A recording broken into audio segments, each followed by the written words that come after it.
বাবাজিরা আমার, শুধু তাই নয়, আপনারা জানেন আল্লাহ তাআলা 8টা জান্নাত বানাইছেন, পাশাপাশি আল্লাহ তাআলা 7টা জাহান্নাম বানাইছেন।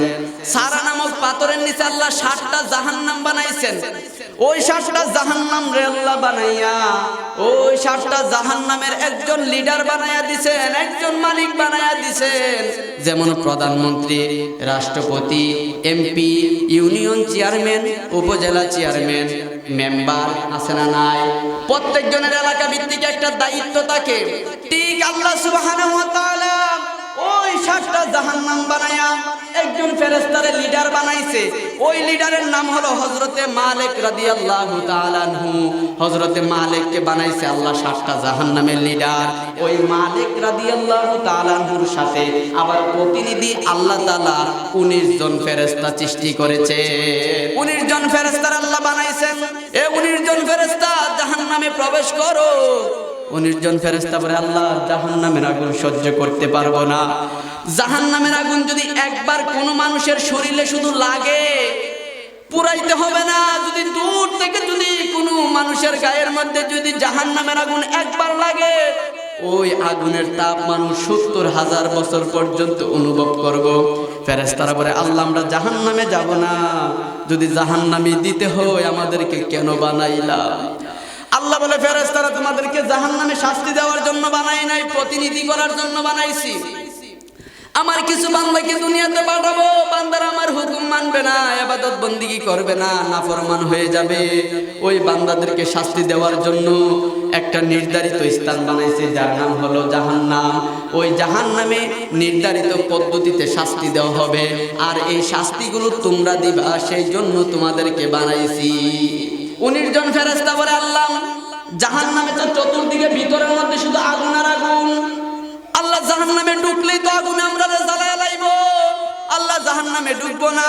এবার আল্লাহ বলে, ও জিবরাইল একটা শিল নিয়ে যাও, ওই শিলগুলো 19 জন ফেরেশতার কপালের মধ্যে মেরে দাও।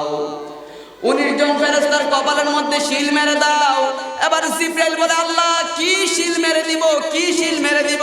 যেই তসবিহটা শিলের মধ্যে লেখা থাকবে, ওই তসবিহটা হলো লা ইলাহা ইল্লাল্লাহু মুহাম্মাদুর রাসূলুল্লাহ, লা ইলাহা ইল্লাল্লাহু মুহাম্মাদুর রাসূলুল্লাহ।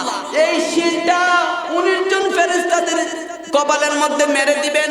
মেরে দেওয়ার সাথে সাথে আল্লাহ বলবেন, ও ফেরেশতারা তোমাদেরকে আর জাহান্নামের আগুন কোনোদিন স্পষ্ট করতে পারবে না, তোমরা যেই দিকে যাবা ওই দিকে জাহান্নামের আগুন ফাঁক হয়ে যাবে, তোমাদেরকে দেখে পালাইতে থাকবে। তারপরে 19 জন ফেরেশতা বাক বাক হয়ে 7টা জাহান্নামে দায়িত্ব লাভ করবেন। দায়িত্ব পাওয়ার পরে আল্লাহ সুবহানাহু ওয়া তাআলা এই 19 জন ফেরেশতার আন্ডারে আবার 70,000 ফেরেশতা নাজিল করবেন। দেখিয়েন আল্লাহ জাহান্নাম বানাইছে 7টা জাহান্নামের দায়িত্ব দিছে একজনকে, নাম হইল মালিক। আবার ওনার আন্ডারে 19 জন ফেরেশতা বানাইছে, আবার 19 জন ফেরেশতার আন্ডারে আল্লাহ তাআলা 70,000 ফেরেশতা বানাইবেন। 70,000 ফেরেশতা বানায়া প্রত্যেক ফেরেশতার ডান দিকে আল্লাহ তাআলা 70,000 হাত বানাইবেন। একটা ফেরেশতা, ওই একটা ফেরেশতার হাত বানাইবে আল্লাহ 70,000। ওই 70,000 ফেরেশতার প্রত্যেকটা হাতের আঙ্গুল থাকবে আবার 70,000। ওই 70,000 ফেরেশতার হাতের প্রত্যেকটা আঙ্গুলের মাথায় একটা করে সাপ থাকবে।